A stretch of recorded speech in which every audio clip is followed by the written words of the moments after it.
Katie Ferrier and Mace Michaels to show you some pretty spectacular lightning video. Memphis was one of the areas that had some of the first tornado warnings yesterday. Didn't really get a tornado touching down out of this one, but yeah, we had plenty of lightning, and you can see that lowered cloud base back in the corner. A lot of cloud-to-ground strikes. It's been so quiet and so wintry in so many areas, and then suddenly to go to this with one storm. Talk about a change. And I am, no joke, I am terrified of lightning myself personally, and there's a good reason why. It's almost like on attack, isn't it? Check this out. Here's some of our storm reports. If you are in an area where lightning is starting to strike and you have not made it indoors, do so immediately. It is one of the #1 killers from severe weather, by the way. This is just a glance at the storm reports that we had from Thursday. Any places that you see the red triangles or red blobs, if that's what you can see from your TV, 13 tornado reports. Notice how far north they are, though. We're not looking down to the south. We're looking into Illinois, by the way. And plenty of wind reports, over 339 individual reports, 28 individual hail reports.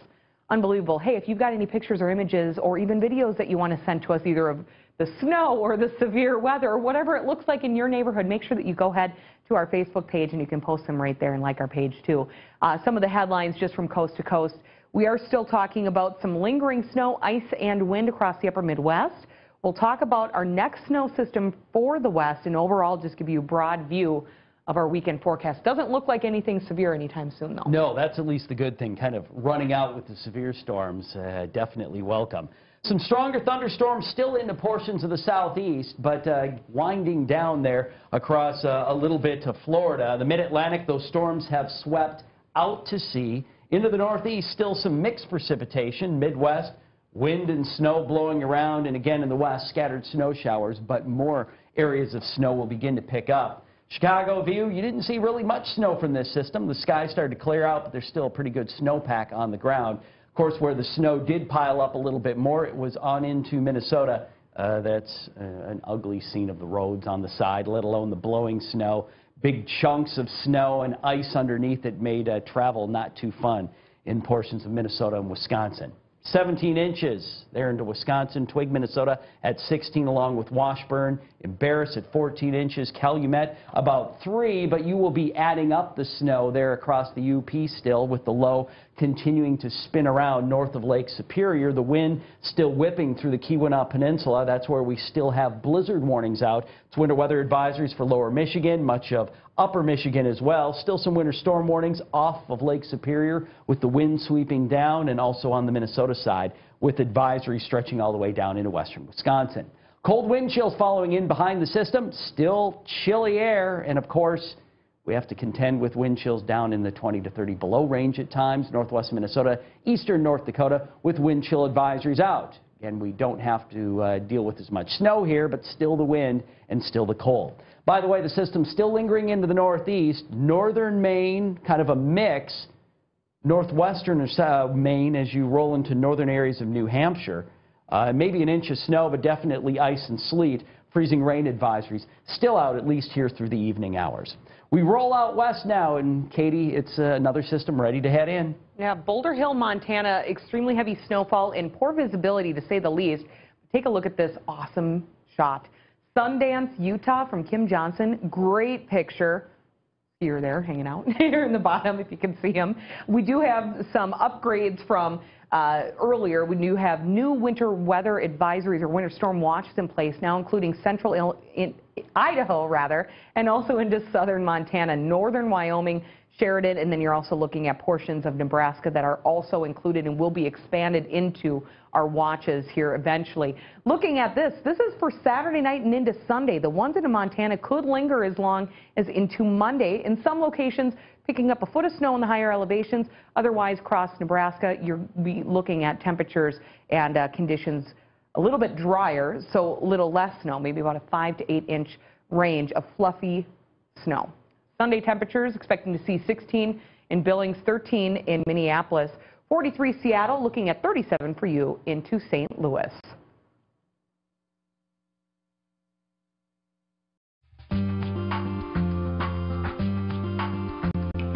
Now it's it's time for your local weather.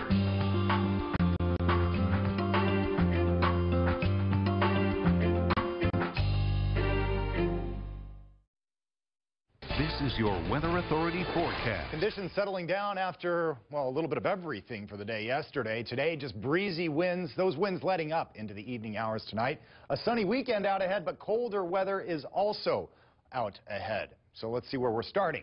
Temperatures as of 3:30 in the afternoon, mainly in the 20s throughout the region. The warmer spots on the map are at 30 degrees for for Janesville and Milwaukee, the other big city in this region that starts with an M. Now, as we look out to the west, we do see some cooler temperatures in the lower 20s, especially up around Camp Douglas, La Crosse, and that's actually combined with wind chill, dropping our temperatures just a bit more. Now, wind chill doesn't look too nasty right now, mainly around 10 degrees cooler, but it's going to get a little bit colder as we make our way into the late overnight hours tonight. See what's up to the northwest here?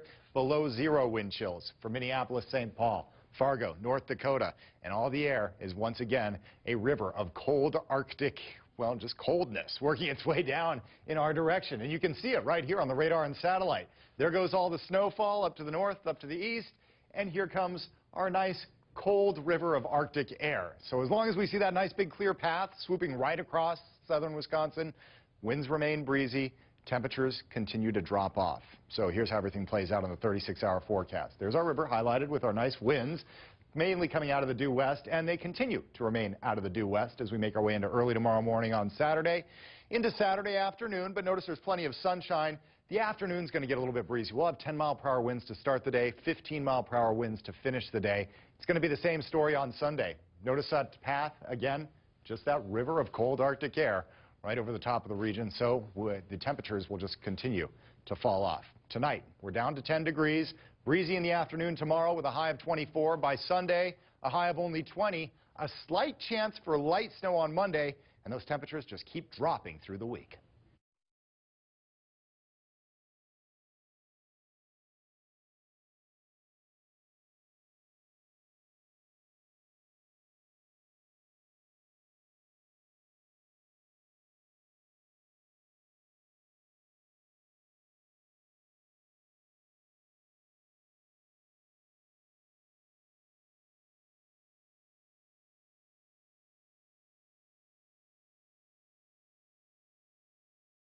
Eyes straining at night.